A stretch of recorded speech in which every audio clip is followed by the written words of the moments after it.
Everyone just get settled here. Thank you.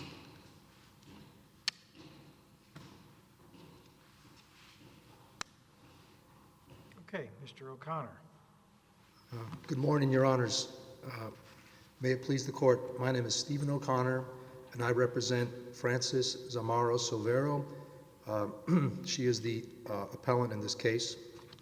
This is a crimmigration case, a word you may hate or love, but it is the intersection of state criminal law and federal immigration offenses. Here, the federal immigration offense is crime of moral turpitude. That term is not defined by Congress, but the board has, in published decisions, stated that it has two parts. One, a mens rea of something higher than reckless, and two, behavior, or I guess actus reus, that is inherently base, vile, or depraved. Tell us what the facts are in this record that Yes. we judge in terms of whether it was crime of moral turpitude. Ms. Zamaro has been in the United States since 2000. She's a 57, 58-year-old woman. She has no criminal arrests until a very bad Tuesday in December of 2016 when she was driving in Austin and she committed an accident. She hit a pedestrian and did not remain at the scene. The case, she was indicted for the new version of the statute. Now, this court had a case called Garcia-Maldonado from 2007, which had an older version, but the statutes are not so much different. It only added a third prong where you have to investigate. Well, first I'll tell you what the statute says now. It says there's 4 duties. Stop. You must, if you don't stop, return. The third element is you must investigate whether there was an injury. And the fourth is if you have to remain. And when you remain, it goes to the other section of the statute called 550023, which has 3 things. You must offer your information. You must give registration of your vehicle. And you must render aid. So she was convicted of that statute,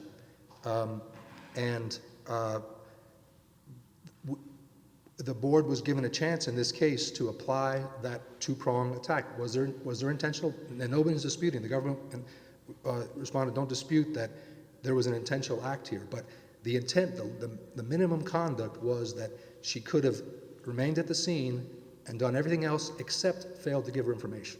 Help me here. You mentioned Garcia-Maldonado. And in that case, Judge Reevely said that this statute involved a crime of moral turpitude. And as I read that case, I know it's 2007 and Mathis comes in 2016, and so you're going to help me understand the modified categorical approach and divisible statutes and that sort of thing. But as I read what Judge Reevely analyzed in the earlier case, he didn't really parse parts of either 021 or 023. He just said, everybody knows if you are in an accident and someone's injured or there was a fatality, I guess, and you leave, it's morally wrong. It's a crime involving moral turpitude. So how are we not bound by our prior panel's decision in that case?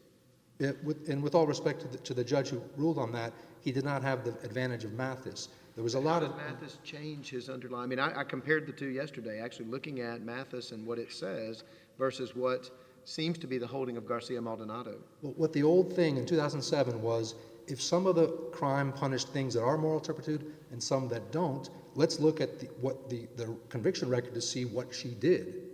But that has been disallowed by Mathis. Well, but I thought Mathis still allowed you to go basically to the indictment or other documents to determine which part of a divisible statute under which the defendant was charged, right? And of course, the threshold investigation, is it a divisible or indivisible statute? He says it's divisible, but I don't know that he really divides the statute, does he? Well, and that I think this court needs to reverse Garcia-Maldonado because this is an indivisible statute. Even the board here agreed. How do we reverse it? Our panel can't do that. In light of Mathis, that Mathis has a sea change in what the judges applied what was then the modified categorical approach, but Justice Kagan clarified that once you have an indivisible statute and the statute is overbroad, which and this is not, I don't think either the opponent doesn't dispute this either, that you can be convicted under Texas law of failing to give your information doing everything else. That was the case under Garcia-Maldonado also. In other words, the statute, they did add it. They added another condition to the statute, but the basics of the statute, 021 and 023, are the same in 07 as today, right? They're the same, but the analysis is different. So But Judge Reevely didn't go through and say, well, the minimum under the statute is showing the other person your license. He didn't say that. He said if you leave the scene of an accident and there's an injury. because he went to the divisible. He did say that there are parts of it that are not turpitude. And the Garcia-Maldonado actually, that stands for the proposition that just failing to give information is not moral turpitude. But he said because we have to look at the record to see what the defendant did.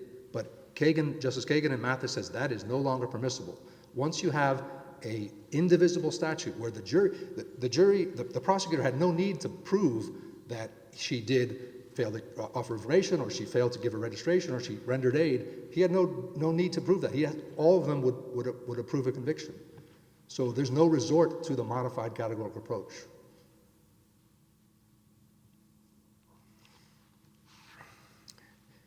And that's where the board in this case whiffed on the issue.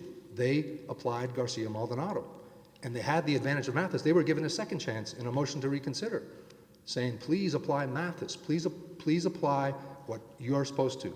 And they simply said, no, we believe, just like Justice Reevely in 2007 said, anybody who does any part of this crime has been convicted of a moral turpitude. And that is reversible error. The Sheldon v. State is the state case which says you can be, unfortunately, it's not a very well-written statute, but unfortunately you can be guilty of any of those and be guilty of the felony offense of stop and render aid.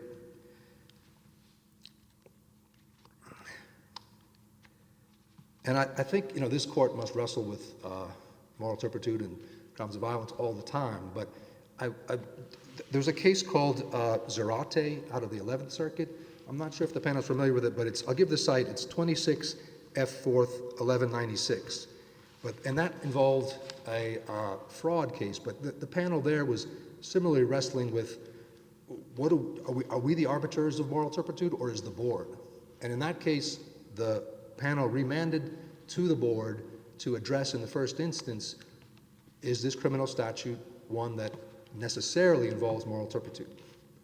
And that is what petitioner argues here, that remand is appropriate. In basic terms, she is out of detention. She's a 58-year-old woman. She has 6 children.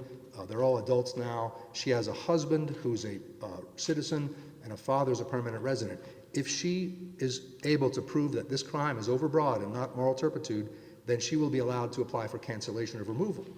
And that is, of course, showing exceptional extreme hardship to her family, which she's never had the chance to do.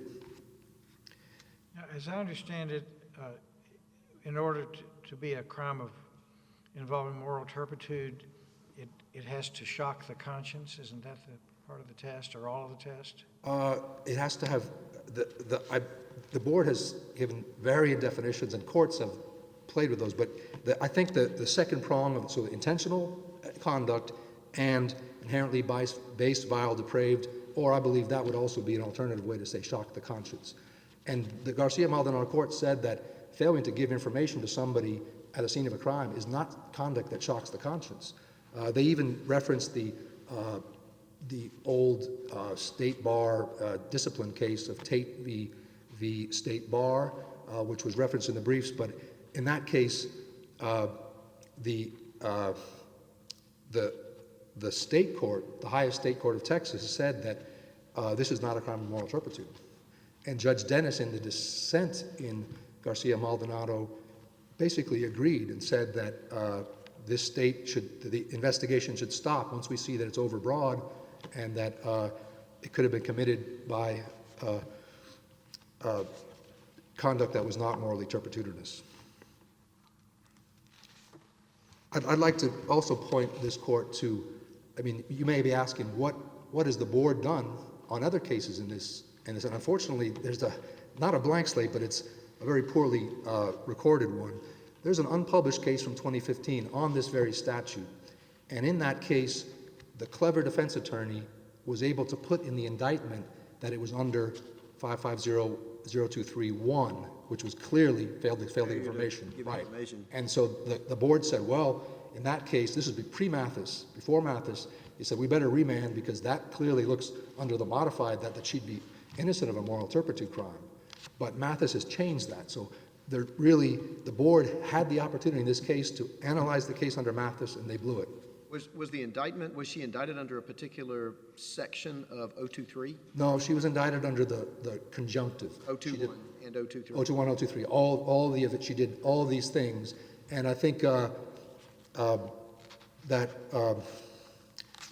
the fact that the Texas state courts have said all of those suffice, all of those 023, whether you fail to offer registration or fail. I mean, you've got to do 1, 2, 3, and 4 One- under 023. Yes, and if you don't do one of them, that's enough. It's a violation. Yes, and that's state court law. So Mathis says that we look at the first point of Mathis is that look to the state court definition. What does Texas think is the elements of the offense? And the elements, those are just manner and means. Failing to give information, failing to give registration, and rendering aid. They're all just means of committing the felony offense of failing to stop and render aid. Well, but under 023, under 021, it says you've got to stop, you've got to go back to the accident, you've got to remain at the accident, you've got to render aid if there's an injury, and you've got to comply with 023. Correct. Are we looking at 021 or 023? Well, 021, a person commits an offense if the person does not stop or does not comply with the requirements of this section. So Right. But are we looking at a violation of 021 or 023? both, because the fourth prong of 021 says remain at the scene and comply with 550-023. But let me ask it this way. Are we concerned with the divisibility of 021 or 023?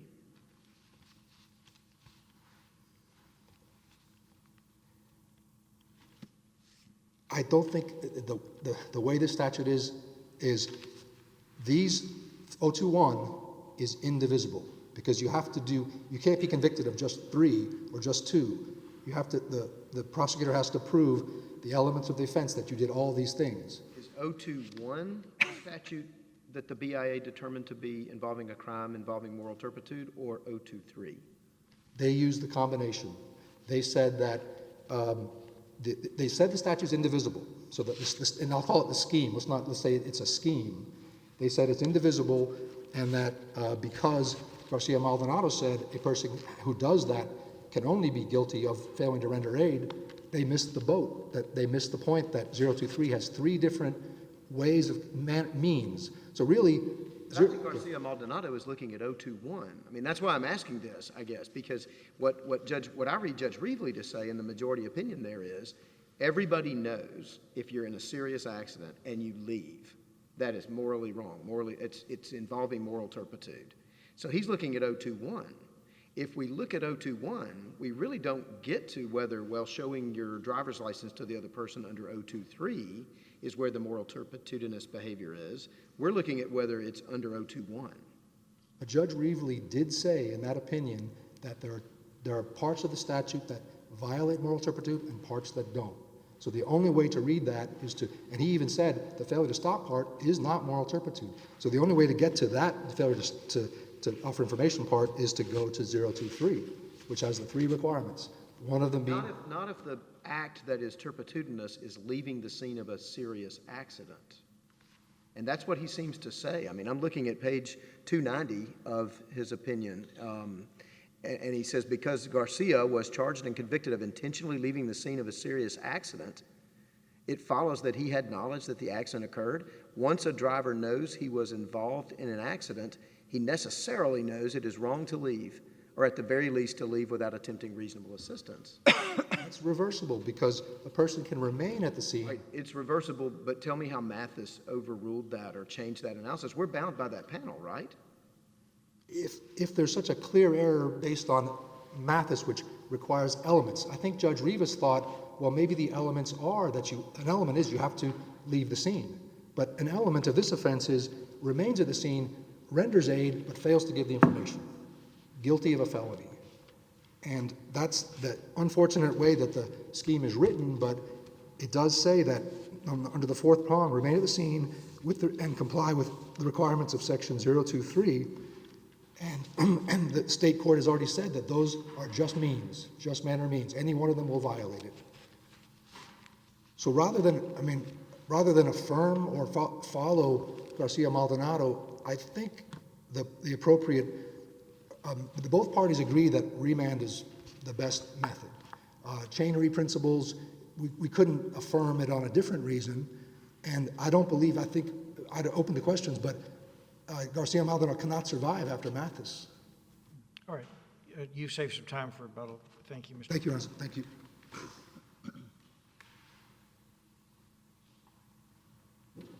Ms. Jarawan, and I'm probably mispronouncing that, so I hope you'll correct me. No, that was actually correct. Thank you, Your Honor. I know it's not an easy name. Good morning, Your Honors. May it please the court, Raya Jarawan on behalf of the U.S. Attorney General. I'm in an unusual position of agreeing with much of what the petitioner's counsel said. Excuse me. I believe some of the confusion stems from the board's reliance on Garcia-Maldonado. I think the confusion stems really from the fact that Garcia-Maldonado attempts to apply the categorical approach, but really applies the modified categorical approach. In essence, Garcia-Maldonado skips right to the conviction documents, and that's not how the categorical approach should work. It should begin with considering the statute as a whole, determining the minimum conduct, determining whether that minimum conduct is morally reprehensible or not. Is leaving the scene of a serious accident the minimum conduct, or is showing the driver's license under 023 the minimum conduct? It's the latter, Your Honor. How do you square that with what Judge Reevely's analysis was that I just read to counsel opposite? So Garcia-Maldonado did not consider the entirety of the statute as petitioner's Well, counsel. it's two statutes. One is by reference, so that's the nut of this. Are we talking about a violation of 021 or an underlying violation of 023? I don't actually think you can divide the two. Although they are listed as two statutes, because of that reference to 023, the whole statute has to be considered. Both statutes, have to be considered because of that reference, because you violate the statute by different methods, and in order to determine the minimum conduct, you have to consider the entirety of all those methods and determine which of those methods is the minimum conduct. So you can't divorce 023 from 021 when one of the methods of committing the violation, of committing 021, involves 023 necessarily. But the minimum conduct that is the violation is leaving the scene of a serious accident. That's what 021 says. The minimum conduct is you either, under subsection C, you either fail to stop or you fail to comply with the requirements of this section. So if you do stop and you stay at the scene, but you don't comply with the requirements of the section, including providing that information. But here she didn't stop. I'm sorry? Here she didn't stop. Well, but that's looking at the facts of the case. Before we even get there, we don't want to skip ahead in the categorical approach, and that's what the Mathis framework really drives home. The categorical approach requires first to start with the entirety of the statute, not the facts, not the circumstances of the arrest, none of that. Unfortunately, you have to look just at the statute. And once you determine whether that minimum conduct involves morally reprehensible or not morally reprehensible conduct, then you look at the statute and determine, is it divisible or indivisible? If it's divisible, then you move to the modified categorical. And I think— Judge Reevely said it was divisible, so that's wrong under Mathis? Or, I mean, what are we to do with that? It's unclear to me if Garcia-Maldonado really did the step-by-step analysis to determine divisibility. It suggests from the state Texas case law, such as the Huffman decision that I referenced in my brief, that it seems to be an indivisible statute, 0.21 and 0.23. It would be hard to determine that it is divisible simply because there are several methods of committing this act, but there are not separate offenses or elements. The state decision, Huffman, says that there are alternative methods of violating the statute. You either stop, or you either fail to stop, fail to return, or you fail to remain and comply with the other requirements. So you cannot separate out this statute. It is one offense. And the concurrence in Huffman also discusses that. The concurrence says that an operator could stop, return to the scene, and yet still commit an offense under 550.021 if while staying at the scene, the operator refused to reveal the required information. So that would be the minimum conduct here. And so the board... If the statute's divisible, as Judge Reevely said it was, I mean, would the division be in 021C? If you don't stop, that's an offense under 021? Or if you don't comply with the requirements of the section, which ropes in 023? I don't believe, based on the state case law, that that particular section makes it a divisible statute. And I'm trying to find the exact quote from the Huffman decision. Wouldn't that be two different violations? I mean, that sort of separates out if you leave the scene versus if you come back to the scene or if you remain at the scene but don't show your license. It's just different methods of violating. Can't you violate 021 if you leave the scene of the accident, regardless of whether you go to 023? Right. So one method of violating this offense is if you fail to stop entirely. You never return. It's not a separate offense. That's the same offense committed a different way. Correct. Exactly.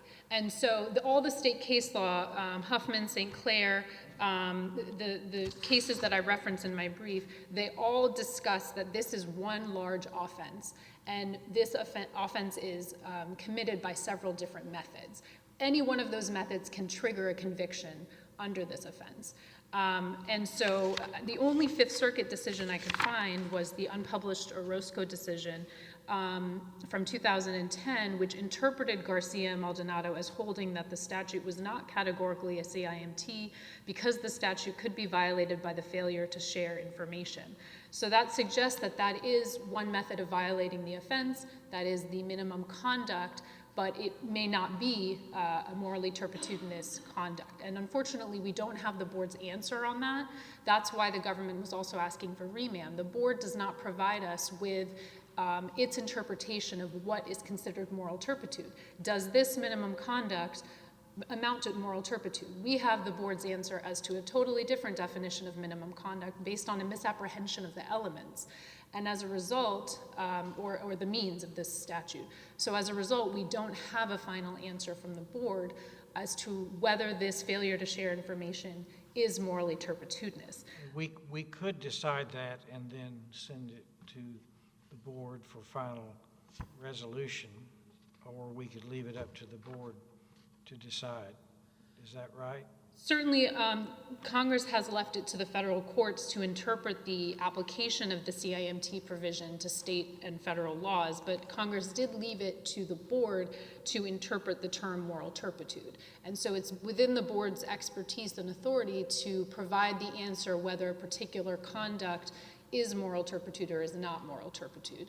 And that's really the main, that's the reason we are asking for a remand, is we are constrained right now by the board's analysis, which is lacking.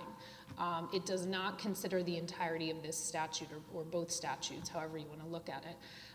It does not provide the minimum conduct that includes the entirety of these statutes.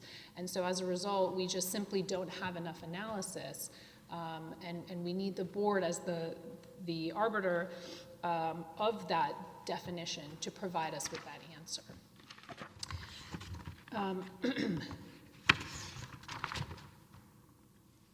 So again, the issues with the board's decision are essentially, first, that the board misapprehended the elements. The board provided the wrong minimum conduct, and so we don't have an answer as to whether the board finds that this minimum conduct is morally turpitudinous, which is dispositive of this case. That defines whether or not this petitioner is eligible for cancellation of removal or not. And the board did assume indivisibility in this matter, which is helpful because the case law suggests that it is indivisible.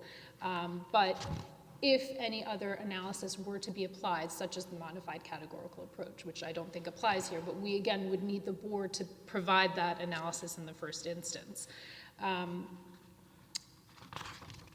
In regards to the other issues in the brief, Your Honors, whether or not the NTA is defective and the temporary board member issue, I refer back to the answering brief as well as the letter we sent to this court to answer those questions. But if Your Honors don't have any other questions for me, I'm happy to yield my time to counsel. Thank you. I'm curious about one thing about that reappointment letter for Judge Pepper. Yes. That became a distraction since it wasn't in the record. Why didn't you file that letter when the issue first came up? Your Honor, I understand the question, Your Honor. The issue first came up in the petitioner's opening brief. And at that point, the government should have addressed it. I think counsel and I were focused on the remand issue for the crimmigration concerns, and we were drafting our remand briefs just based on those crimmigration issues. And then in the motion to reconsider, the board seems to have answered the question by citing to the regulation. Counsel did not bring it up into the supplemental brief. I did not bring it up as a result, or I argued that there was a waiver. But had I addressed it in the first answering brief, then that would have been the proper time to raise that issue. So I apologize, and I hope the letter answered Your Honor's questions on that. Thank you. Thank you. Thank you, Mr. Irwin. Mr. O'Connor for the vote.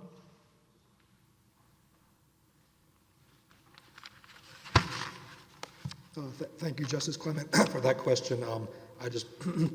Immigration attorneys sometimes tend to throw the kitchen sink at a case because we have exhaustion, and I did not know if she had been appointed or not. I looked on the web and it said, appointment expired in 2020. Apparently there was a letter, so I hope the court indulges us that we sometimes throw in vagueness, we throw everything because we don't know what's going to stick.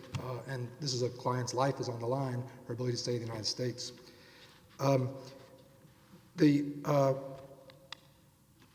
I agree with everything counsel said. I just want to point the court to two post-Mathis decisions from two separate circuit courts.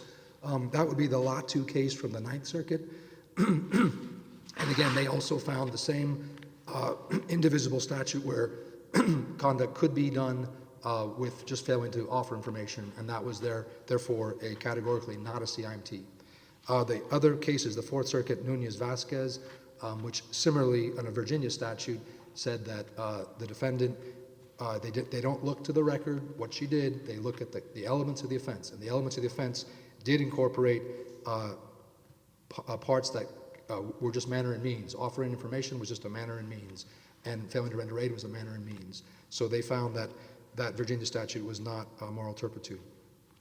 So do you agree with opposing counsel that we can't make the decision as to whether it's moral turpitudinous or whatever, that it has to go back to the board? You're asking for a remand also. I think, and I'll follow, Judge Joe Flatt, I believe, in the 11th Circuit, he was the concurrence in that case I referenced, the 11th Circuit case, where, but he said, the contours of moral turpitude are hazy at best.